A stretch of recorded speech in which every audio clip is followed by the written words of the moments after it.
আল্লাহ কত বড় মাছ রে। আল্লাহ আল্লাহ করে নিতে লেগে গেছে।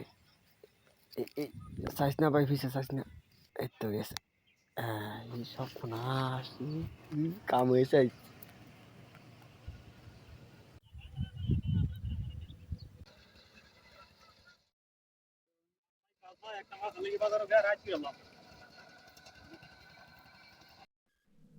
এ ভাই কারণ আমার মাছ দিছেন মাছ দেন এটা আমার মাছ কিসে দেখছেন আমার মাছ একবার থেকে কিনে আনছি আমি এটা আপনার মাছ হ্যাঁ আপনার মাথা ঠিক আছে আরে মাছ ঠিক আছে মানে কিনে আনছি আমি 320 টাকা মাছটা 320 টাকা পাগল দেখছিলাম আমি এরা পাগল দেখছিলাম ভাই শুনুন এই ভাই এই আপনারা কি ডালে ঝগড়া করতেছেন ভাই? এই যে মাছটা বেচা 320 টাকা কিনে আনছি কার মাছ এটা? আমার মাছ অনেক শেয়ার মাছ ভাই মাছ কার এটা? মাছ আমার আমি বাজার থেকে কিনে আনছি